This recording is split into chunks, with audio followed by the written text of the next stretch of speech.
dell'Italia dei Valori intendiamo prendere posizione forte e chiara contro qualsiasi forma di violenza, anche quella di piazza, che non può essere in alcun modo giustificata e tollerata. Parole sue che condivido.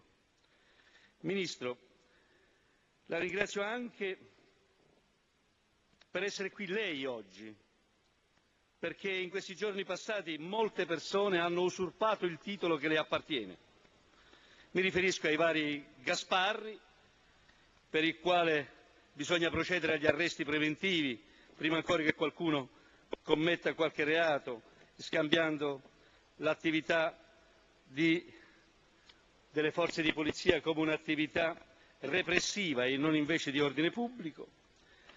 Mi riferisco al Ministro La Russa, per il quale il dissenso va zittito e va criminalizzato, anzi chi si permette di parlare è un vigliacco. Mi riferisco all'ex Ministro Alemanno che ha subito attaccato dicendo che a Roma stava scoppiando una bomba senza sapere nemmeno di cosa si trattasse. La ringrazio della risposta che oggi ci ha dato, una doppia risposta lei ci ha dato oggi, una risposta tecnica e una risposta politica. Ministro, io condivido la risposta tecnica. Le forze dell'ordine stanno lì per prevenire che reati vengano commessi e per assicurare l'ordine pubblico. Quel che non condivido è la risposta politica. Lei giustamente ha detto, io condivido, e lo dico da ex poliziotto e da magistrato inquirente, ex magistrato inquirente, io condivido l'idea e il rifiuto che lei dà quando dice che non possono esserci infiltrati della polizia che si mettono in mano con strumenti atti ad offendere e a fare del male ad altri manifestanti per alimentare la tensione nella piazza. L'idea stessa che un poliziotto si presti a questo, o che funzionari di polizia, o che i massimi gradi della polizia, o che un ministro dell'interno dia un ordine del genere mi ripugna, è così ripugnante che è inaccettabile. E quindi io condivido chi critica questa retrologia. È una retrologia inaccettabile. Ma altrettanto inaccettabile, Ministro, è la teoria al contrario, e cioè che i manifestanti di piazza dell'altro giorno, parole sue, sarebbero ostaggi di gruppi organizzati, professionisti della violenza, persone messe apposta lì per creare dissenso. No!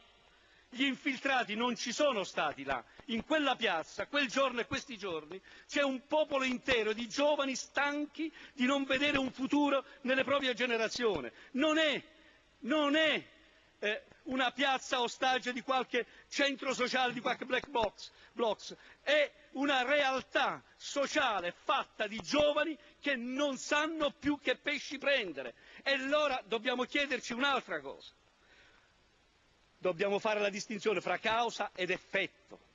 L'effetto è il dissenso ed è anche e soprattutto il diritto al dissenso di cui parlava il collega Fiano. Ma la causa è la miopia politica governativa della sua maggioranza, del suo governo. La causa di ciò che accade è la mancanza di risposte che questo governo e questa maggioranza parlamentare dà ai giovani, a chi ha lavoro, a chi non ha lavoro, a chi non ha, alle persone più deboli. E questo disagio sociale che si sta trasformando ogni giorno di più in dissenso sociale, con il rischio che diventi rivolte di piazza e rivolta sociale. La causa di ciò che accade, la causa politica, siete voi del governo Berlusconi, caro ministro Maroni. Ecco perché io dissento da questa strategia della tensione che viene creata da questo governo, strategia della tensione che viene creata con una riforma Gelmini che viene fatta nonostante che tutti dicono che non è una riforma, ma è una deformazione del futuro dei giovani, perché non ascoltate i giovani. Avete dovuto aspettare che il Capo dello Stato ascoltasse i giovani e voi non l'avete voluto ascoltare. Li ascoltate adesso, dopo che la frittata è fatta. Questa è anche una presa in giro verso i giovani. Dovevate farlo prima. Voi create strategia della tensione quando dite che dovete fare gli arresti preventivi, quando qualificate gli studenti degli assassini, quando qualificate chi manifesta dei vigliacchi. Ecco allora presa di posizione forte e chiara dell'Italia dei Valori: no alla violenza, ma no alla strategia della tensione, al modello fascista che state portando avanti con questo modo di governare.